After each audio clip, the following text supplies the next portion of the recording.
比特币这轮多头行情会在几月几号碰到最高点呢？如果你对这个问题感兴趣，请随我看下去。我们可以看到呢，其实我们在日线上我们这轮比特币的牛熊周期呢，基本上几个重要的高点、低点呢，最高点、最低点，它都是由事件推动，或者说呢，事件都有推波助澜的效果。不知道大家还记不记得，我们当时比特币在最低点的时候，我们就是发生了 FTX 事件。那我们现在呢，我们就用标签把它给标示出来。我们在这个位置，当时我们有 FTX 事件所触发的。那如果说没有 FTX 事件的话，我相信这个低点呢，也不一定可以打得出来。那我们当时呢，在2021年的年底的时候创造出来的高点呢，它就是由于比特币的期货 ETF 正式上线所推动导致的。那不知道大家还记不记得我们这个高点，在2021年的4月的时候创出来的高点，它是有什么事件呢？它是 Coinbase 上市，所以我们可以发现啊，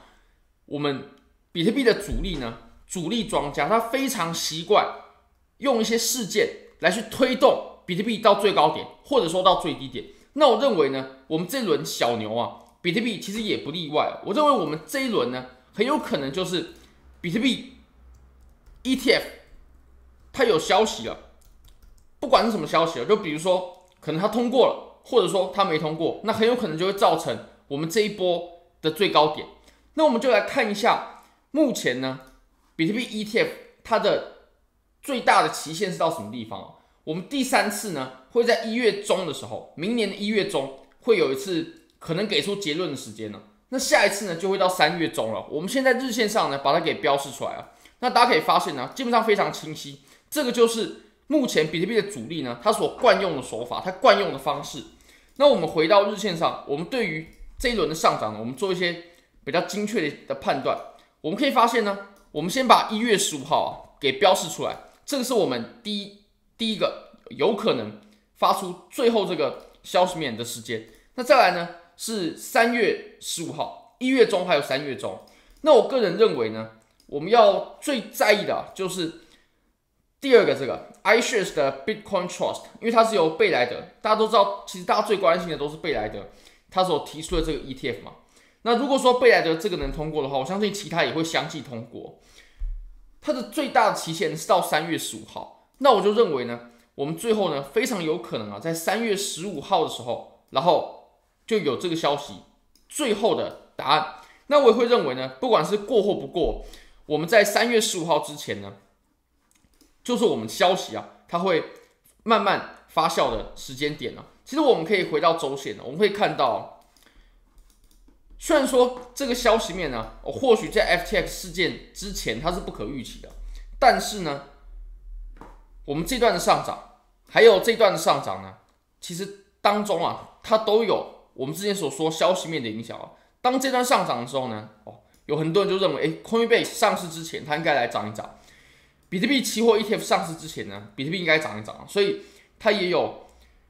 多多少少有带动了我们比特币的涨幅。那其实我们回到日线上呢，我们可以观察一下，我认为我们这一波小牛的最高点顶点非常有可能就会出现在3月15号。那如果我们从明天开始拉到3月15号，我们大概还有137天，也就是我们的所有涨幅呢，还有顶部的区间它都会落在我们这137天之内。所以这137天之内呢，如果有低点的话，那我就会找低点去做多。那如果做空的话，目前是都不会考虑。那现货的话，其实我有在当时回调的时候，大概33000多左右呢，有去抄了部分。当然点位不是太好，所以抄的仓位没有像之前这么大，但是还是有抄。那1月15号呢，也或许会是一个很大波动的时间点因为我们可以回看一下，其实我们在10月中的时候呢，它会有一次宣布，然后还有9月初的时候，那我们可以发现呢，如果我们回去，基本上10月中，就是我们上一次大波动的时间嘛，就是我们上一次往上插针的时间。那如果我们再回去的话，当时9月呢，它也有一个消息，然后导致一波小的上涨，所以我认为我们下一次1月15号呢会有个大的波动那3月15号的时候呢，很有可能就会见到我们这一轮上涨的最高点或者说我们这段上涨的终点好，那当然我们现在最重要的问题就是我们目前已经走了一波上涨，它还会不会上涨？我们应不应该现在上车？或者说什么时候回调才会开启？那其实比特币呢，上涨的行情当中，它也一定会有回调的。我们可以观察一下，我们在过去的这波上涨呢，你可以看到，如果我们从最低点开始测量呢，第一波是上涨了62.89%。当然了，我们比的是最高点还有最低点。那我们涨完之后呢，就开始回调了。那随后我们的上涨呢，是到了58%左右。其实跟我们上一次呢是有一点差距的，但是并不会差到太多，那是有稍微的缩小。那到我们最后这一波上涨呢，其实就缩小的挺多的。我们最后这一波上涨呢，它只有28%。那我会认为呢，其实我们比特币的上涨啊，通常都是走得越来越衰竭，也就是我们第一波的上涨，它上涨的幅度是最大的，那随后慢慢缩小，慢慢开始走衰竭。其实我们可以观察一下，我们在过去走的行情呢，其实都是这样子的。像我们这一波呢，第一次它上涨了大概80%左右，那我们第二次呢，大概就是70%左右。那你可以发现它也是慢慢的缩小哦。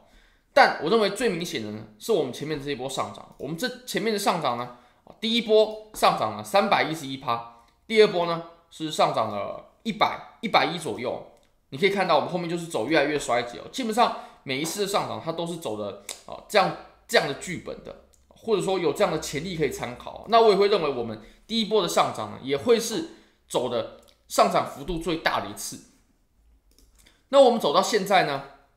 我们已经走了40%左右。那我认为，如果我们最后的价位呢，目标价位是在4万上方的话呢，我认为我们这一波上涨呢，很有可能就还没有结束，或者说它要再往上走一段之后，才有可能再回调。那回调之后呢，我们接下来很有可能上涨就会越来越衰竭了。那当然了，如果说我们在4小时我们来看待的话呢，我们可以发现我们目前在上方有一个压力嘛，你可以看到大概在3万5左右。那如果3万5被突破的话呢，我们很有可能呢就可以看到我们在期货上面所插的这根针的最高点大概是36700或者说37000左右的这个位置。那其实这个点位呢，也跟我们前期这里它所产生的阻力呢是不谋而合的，大概是在37000、38000左右吧。我认为我们接下来在这个位置呢，就会遇到比较强劲的阻力了，甚至产生回调。那如果你也想参与这些交易机会的话呢，非常欢迎你点击影片下方的 Bybit 链接。现在只要 KYC 入金$100，就会立即赠送你$1000价值的比特币合约仓位，而且这是真实的合约仓位，也就是你拿到之后呢，你有盈利，你是可以直接把盈利给平仓提走的。那 OKX 你只要 KYC 就会获得$10的体验金，做任何一笔交易，合约也好，现货也好，而且是任意金额的 EU 也可以，你就可以获得$20的体验金。非常欢迎各位可以帮我的影片点赞、订阅、分享、开启小铃铛，就是对我最大的支持。真的非常非常感谢各位，拜拜。